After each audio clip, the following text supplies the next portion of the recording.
Welcome to Confessions of a Terrible Leader, where real leaders share the raw truth about the lessons they learned the hard way so you don't have to. Join our host, Layci Nelson, founder of Transcend Leadership Collective and former terrible leader. On this podcast, we invite you to step into the confessional and get real with the messy stories and behind-the-scenes reality of leadership. Let's get to it.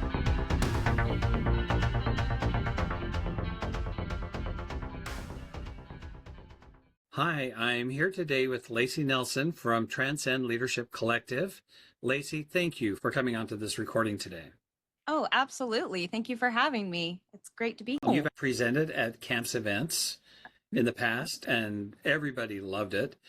And I thought it was time really for, as I'm talking to more and more manufacturers, for them, I wanted them to get to know you. I wanted them to hear your voice.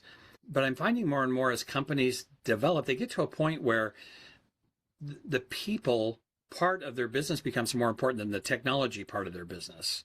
Oh, At yes. camps, we focus so much more on technology. We're interested in AI. We're interested in business development. We're interested in robotics and technology and automation and all the things that are really cool on the factory floor. And then all of a sudden, all of that stuff kind of stops. And I was talking to a very successful business owner who mentioned that their company got to a very high revenue number, and they said they stalled. They didn't know why they stalled. Yep. And they said that it took a lot of analysis, a lot of root cause analysis. What's going on here? We're so successful. Things are good. Why are we stalled? And it came down to lack of leadership operating systems within their business. Yeah. And they had to go back and reinvest in leadership in their company. So I think we're going to help our camps members and the people who listen to this video kind of get there faster. They don't have to wait till they stall out. And Yes. as you talked about, it's very costly when you don't have the people side of your business figured out. Oh, So extremely. Yeah. I think it'd be great if I've gotten to know you, but would you share some of your background history? How did you get here?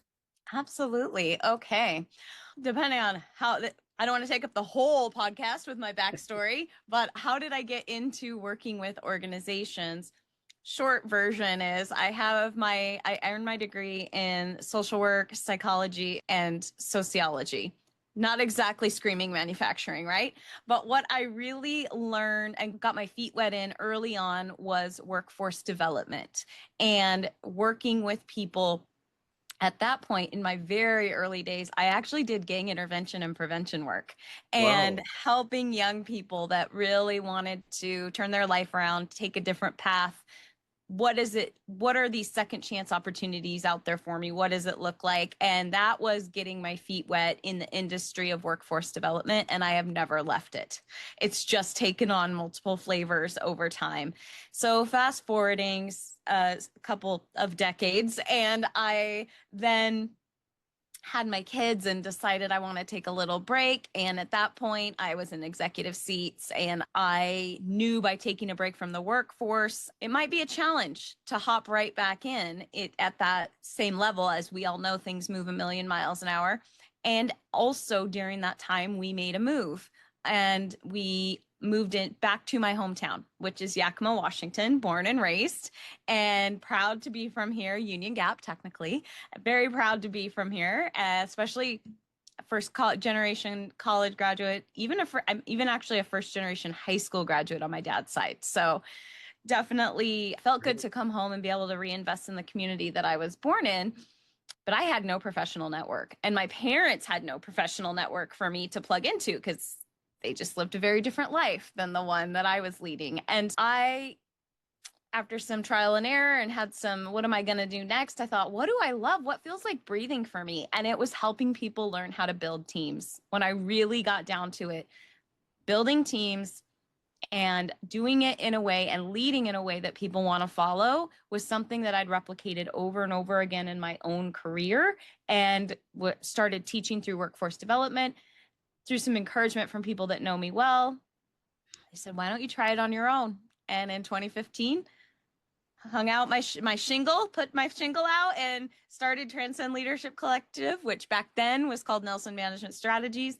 And then really over the last decade have built it into what it is today, which is a network of trainers and staff, and we're all out here doing our best to create the training and the information and the skill set that people need, and the scaffoldings and structures that people need to have in place to be worthy of being followed. Because we really truly believe that every single individual deserves the opportunity to wake up every day and go to work and be motivated, engaged, and inspired. And every person who is leading that group deserves the opportunity to learn the skills to do that, because we're not born with them. So that was a very large nutshell. What else can I share with you? That was a great nutshell. But one of the key words, you and I were talking about, what do people pay attention to? But when you said scaffolding and structure, that told me that this is where it leaves the world of theory and becomes practical. And that's what I've always appreciated about you, is you bring things into the practical. And even in the workshop that you've done for camps in the past, you had practical exercises where I think we had our eyes open. It wasn't just theoretical of here's some good ideas, but you actually bring it down to an operational system for businesses. And I think that's very valuable and very powerful. And I'll mention that I just was on a tour of a very exceptionally large manufacturing company that it's not one that we typically think of in the Northwest, but they were over 2,000 employees. They were huge, but they did everything so well, but they had totally invested in the kind of things that you're talking about. Yep. And they mentioned this is deliberate, this is on purpose, but we had to invest. Their investments in people are extraordinary, but they said the same things as you. So we want everybody to have work that they enjoy. We want them to grow in their development. They had tuition reimbursement programs, and they said, we want every employee to be able to afford a home here in Washington State. And so those type of things are really meaningful. But what you said about, we want to create a meaningful work environment for employees. And if you don't have that commitment, you're going to struggle way down the road. It's going to be painful down the road. So I think what you're advocating is the right thing for all of us. So one of the things I've learned about your presentations, you have many topics that are very helpful, but you have this heart-first approach. Yes. And I'd love for you to share that heart-first approach. Absolutely. So Heart-First Leadership really is it's my baby. It is what the entire company is founded on. It is the underpinning of everything. And just a little backstory how we formed it before I unpack it for you is I spent a long time studying the longitudinal studies as well as the articles about the topic of why does leadership development suck so bad? So they didn't use those scientific terms, but it's not usually effective. Most leadership development doesn't get you your money back. There is not a measurable ROI on it, which is unfortunate. And so I wanted to dig into why is that, and then do everything in my power to build a company that would provide the opposite experience. So the last thing I want to do is ask anyone to invest $1 into something that isn't going to have a return for them or even cost them money. We are very cognizant that when we step into a manufacturing plant and we are training, that we are not only costing the fee that we charge to come in, but the alteration of production schedules or even just paying people overtime, however they swing it, that costs money too. So it better be worth it. And so Heart-First Leadership was born out of that desire to figure out what's the missing piece in those, why don't those great leadership programs stick? And because there's a lot of them that do have really good, solid core principles and even some tactile, this is how you do it, but they were missing the heart component, which in our world, heart is HHART. So everyone's definitely, any organization I've ever been in can speak to the fact that yes, maybe they're not sure what they are, but they know they're supposed to have core values, a vision, a mission. They understand that. And those are important, but that's usually where the quote unquote softer side stops. And also where a major amount of communication is focused and training is making sure everyone understands what the mission and vision is. What they give almost very little, if any time to, is the skill set that underpins making all of that happen, which is honest communication, understanding how to have healthy conflict, and how to build cultures of acceptance, respect, and trust. And those are what are at the core. If you look at Google's Aristotle study, you look at the literature from Harvard Business Review, from different even different manufacturing publications, they will tell you that you are going to hit the ceiling with all of your systems, all of your vision, all of your mission. Where do organizations get stuck? It's only as valuable, your systems are only as valuable as your people's ability to communicate effectively in an environment where people have psychological safety, acceptance, respect, and trust. That's the differentiator. And so my background in psychology, sociology, and social work led me to go, those are skill sets. We think people are born with those. They're not. They're actually skills that we can learn. And that was the jumping off point for really where Transcend started to take off. It's when I changed the name from Nelson Management Strategies to Transcend, was when that framework of what are those skills. And now we've identified 48 hard, tangible skills that bring to life what is required to have HHART-First leadership in your organization. That is really wonderful. And I think there's a certain point in businesses where you think you can do it by grit. You and I talked about, I could push through and we have problems. And if somebody doesn't work out, we can just replace them. However, skilled labor is getting harder now. Mm-hmm. It's really hard to find. And the investment that it takes to find top talent and keep top talent is even more expensive. So if you don't have these things that you've just talked about, you're really costing your company money and time. You know, Absolutely. You're slowing things down. Absolutely. So I value what you bring to the table. The fact that you said that it's ROI focused, 48 core skills. And when you talk about, I think I've been the recipient of so much leadership training that didn't have that underpinning core skills. And so I can only imagine the experience you had. I don't know if you could talk to us about some of the companies, and maybe not by name, but what's been their experience as they've implemented this HHART-First system and the other things that you've helped them do? Just what have you noticed with these companies? Because I know you have long-term engagements. They're not just you go speak somewhere and you never see them again. You have long-term engagements. Yes, we have some organizations that we've been with for 5+ years, and others that will come in for 1 to 2, but we're with them for a while. Absolutely. And it's such a privilege to get that front seat and watch them grow. It's so exciting. First of all, maybe I should state, when companies call us, 9 times out of 10, they don't say, I need leadership training. That's not what they lead with. That's not the pain point as they've identified it, right? So how does it show up? What is going on? What are the operating effects? It looks like issues and priorities and ideas that people are afraid to challenge and speak up because there's just a culture where that has negative consequences and I'm not going to say anything. So what do we see when that starts to get fixed? What are the results we're seeing? We're seeing that problems surface earlier. We're seeing quality. We're starting to track QC, making some changes, getting better. They're seeing less things come through the line because people are speaking up earlier. We're seeing that there's just a reduction overall of silent failures because people are really learning how to communicate. It looks like crystal clear expectations. It looks like next steps are stated clearly.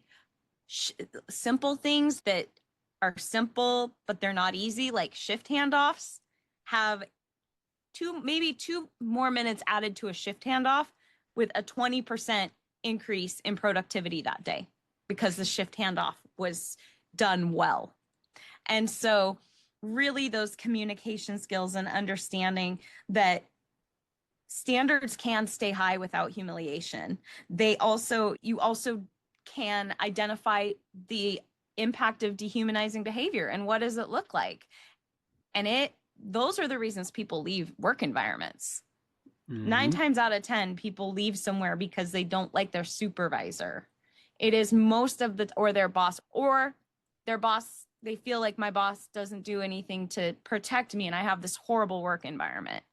And so these are the things that we help organizations to identify and then have immediate action plans and skill building. And all of us have pockets in our organization that have room for improvement in these areas. So when they call us, they're usually calling us because they've got QC issues have gone through the roof, or they've got turnover that is just, they're telling them the story, themselves the story. This is just how it is for everyone. And it's not, by the way, just how it is for everyone, but we tell ourselves the story to make us feel better. And they really are, or they're feeling their revenue has just been stuck and they can't bust through that ceiling to the next level. And so we ask a ton of questions, go through a diagnostic process, figure out the best point of entry with that HHART-First system that we bring to the table, and then we get to work. I have to thank you because you've brought up the things that we see all of the time. And I have a more simplistic explanation. But what you said about silent failures was really true. And sometimes punishing or humiliating work environments where I can't speak up or I can't. We see problems on the manufacturing floor. They hire a consultant who comes in and says, you have these problems. Now, the employees knew it the whole time, wouldn't say anything, right? Yes. And now this is my very poor explanation. I think you explained it so much better, but I think of it as seat of the pants management. Yes. And I'm making it up as I go, and I'm in a reactive mode because my plan for today went wrong. And now my hair's on fire, and now I've got to put this out, but I'm in a reactive mode. And all you described was a proactive mode. You're thinking ahead, the shift handoff. I'm adding a few more minutes into the shift handoff to get a 20% better productivity, but that's all. It's premeditated, it's deliberate, and you're thinking ahead instead of just making it up on the fly. Correct. That is, yes, we are all about, we call it intentionality. Do we want to be responsive or reactive? Do we want to respond with intention when things don't go as expected, which is a lot, or do we want to just react, as you said, and make it up on the fly? And part of that comes with the individual and the side of development of your leaders, where they're going to develop the skills of self-regulation, which sounds, if you're not familiar with it, that sounds a little woo-woo, but it is actually neuroscience. It is the neuroscience of what happens when we get stressed out is our ability to collaborate and think creatively shuts down and we go into reactive phase. And just plain knowing that and giving yourself a second to breathe and choose your response can make a big difference. So we help individuals identify and understand themselves and recognize what it looks like for them when they start to go offline and how to turn it back on, how to switch that frontal cortex back on. It's neuroscience. We teach regulation skills. And also, so we approach two sides of the same coin. One side is the people side of the coin of performance, and the other side of the coin of performance is the scaffolding and the structures and the operating systems on the planning side that need to be in place so people understand how to differentiate between urgent and important. And so what we do is when we work with organizations, usually those engagements that last a long time, is they've said, we're all in. We want to invest in the full performance system. We want all of it. We want you to work with our people and work on those communication HHART-First skills that happen in the individual and team component. And we also want you to work with us on the enterprise level, where you're helping us with our strategic planning and the scaffolding and the structures of implementation, which is where the magic happens. Most organizations have some form of strategic plan or an annual plan every year. What they don't typically have are the scalable and repeatable structures to every single quarter identify what are the most important things in the annual plan right now that my team, my department, what are we focusing on? Where do we put our energy? Do we want to be the sun, which is great? The sun is beautiful, it's bright, but it's very diffuse. It's why we can go outside and not get cut in half, unlike a laser, where it is taking all of that energy and really focusing that energy. And so when we are working with teams, we give them the scaffolding and the structures and the systems for their leadership teams across their departments to take that energy and really focus it so that everybody can get on the same page about what are the most important themes we're focusing on this year and this quarter. What is my department charged with in bringing it to life? And that is going to help people understand, is this important or really important, or is this just urgent? Because it's going to elicit a different chosen response from you, depending on where it falls in the understanding of what the priorities are. And we also really push, because especially companies that this is a new system for them, they want everything to be equally important. But we have to remind them, when everything's important, what's actually important? Nothing. And so it's not only do we offer these systems, we offer that very skilled key facilitation to come in and help them implement those systems and hold them to a standard and ask really hard questions. We often also get mistaken with strategic consultants. That's not what we are. I have no idea how to run your shop. I do not know how to run a manufacturing floor, but I know that you do. And so if I'm working with you, what we bring is the ability to pull that knowledge out, put it into a framework, systematize it, make it repeatable, ask the questions to push to get to the right goals, to help you figure out where does your focus need to be. I come in with no figurative agenda of where I want you to land. I come in with the commitment that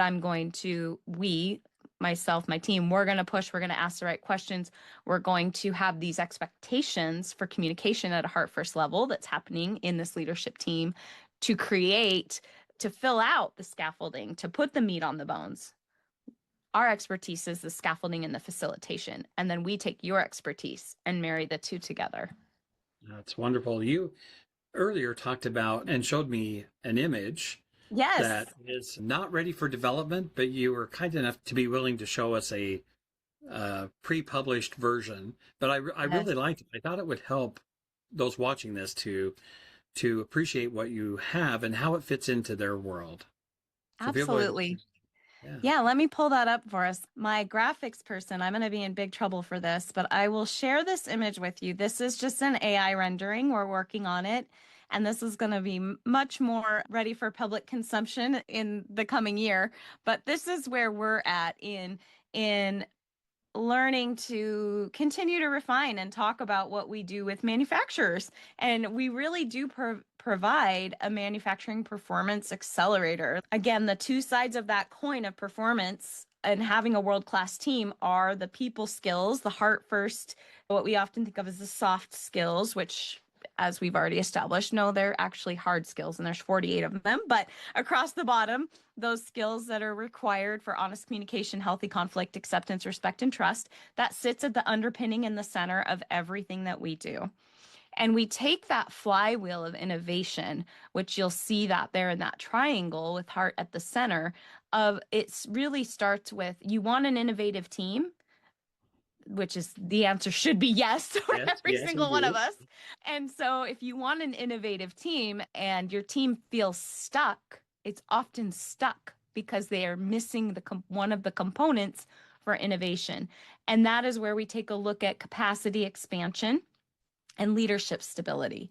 And that happens through, again, looking at what is that what is that scaffolding, that system that you're using to align everybody in your organization, and is it underpinned with the ability to have the real conversations? And when you bring those two together, that is where the magic happens.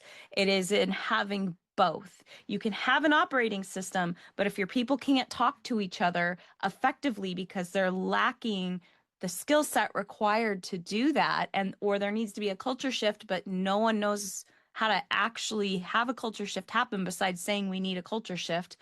There's real ways to do that. Happens at the heart level. But you have the best operating system, you're never going to maximize the value of that operating system, that tactical operating system that you have. And the reverse is, you can have people that are extremely effective communicators. But if you don't have a scaffolding to hang and organize everything on and understand what the most important things are and how to bring the right players to the table for that conversation, how to measure the outcomes, how to have an effective scorecard that you're keeping track of, how to understand who's ultimately accountable, responsible to what. If you're lacking that piece, it feels like happy chaos. And neither is wonderful. And happy Right. chaos turns into not happy chaos real quick. Yes. So having both at play is really what we bring to the table, is helping manufacturers understand. We come in, we diagnose, and we say, where's the best starting point? What's going to move the needle the fastest? We'll triage, and then we're going to make out and build a plan with you to onboard this performance accelerator into your organization. And our dream is, after 1-2 years, not one, usually it's 2+ years of the full meal deal, we are starting to step away and hand it fully over to you. That is our hope. That's powerful. And yeah. That's very powerful.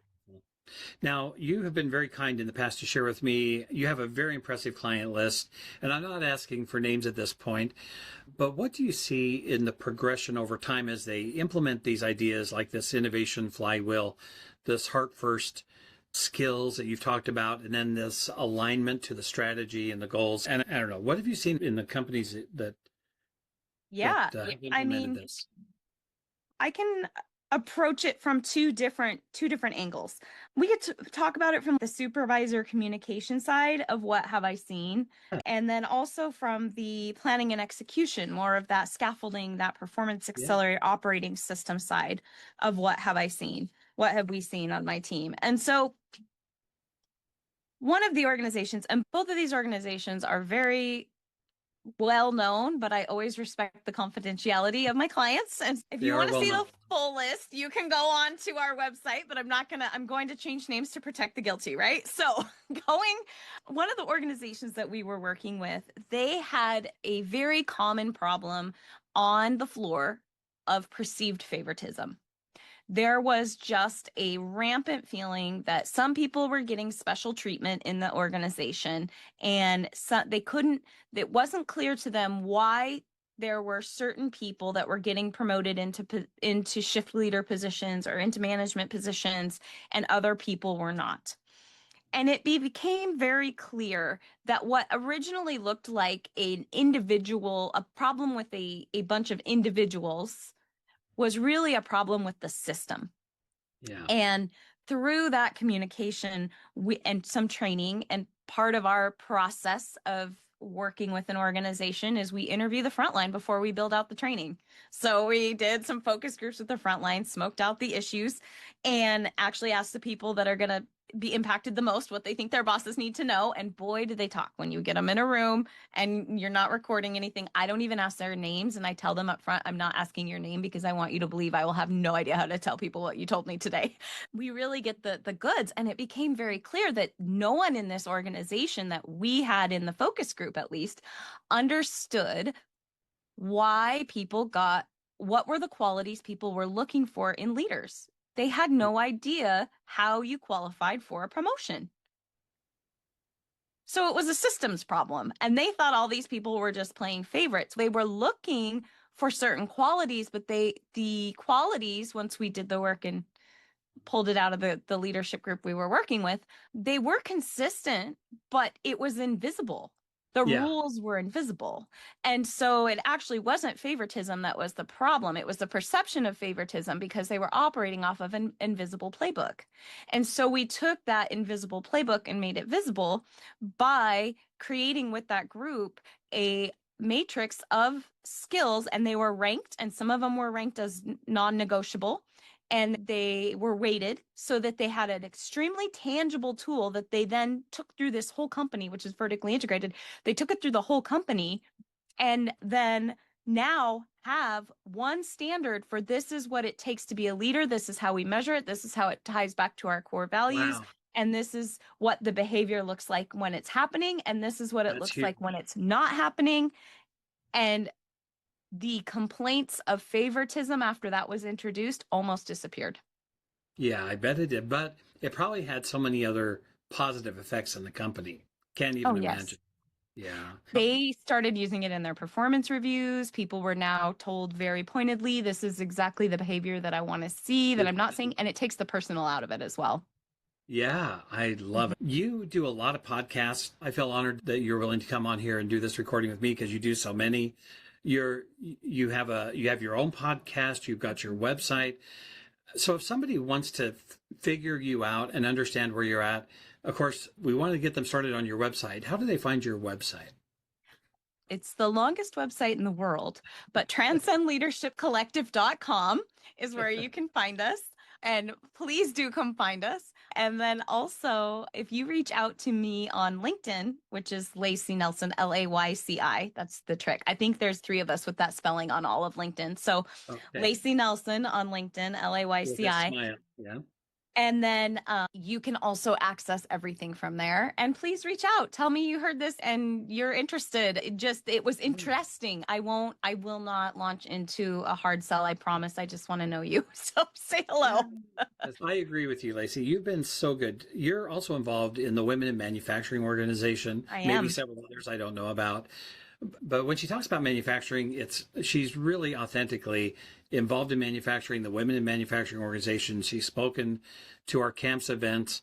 My conversations with you are always fascinating and engaging. And when she says she wants to get to know you, that is very true. So I recommend that you check out her website, check out her podcast, check out connect with her on LinkedIn.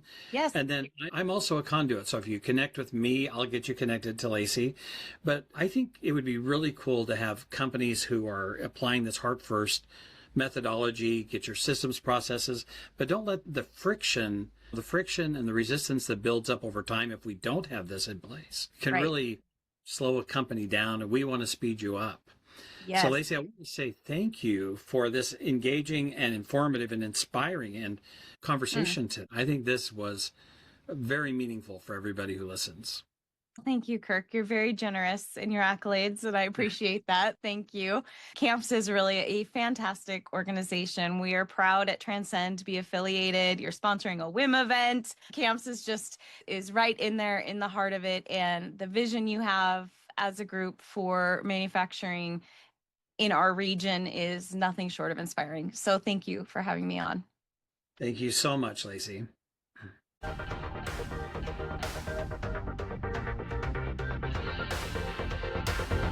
Thanks for listening to Confessions of a Terrible Leader. If you're feeling brave and have your own terrible leader story that you'd like to share, head over to transcendleadershipcollective.com/podcast to fill out a guest application. We'd love to hear from you. Confessions of a Terrible Leader is hosted by Layci Nelson and produced and edited by Fixation Point Productions. Music is by Leif Olson and Mary Scott from the band The Number of Months. Confessions of a Terrible Leader is a free leadership resource offered by Transcend Leadership Collective. If you are ready to refuse the limits of average leadership and join the leadership revolution, visit transcendleadershipcollective.com to check out our offerings for engaging workshops, strategic planning, and more.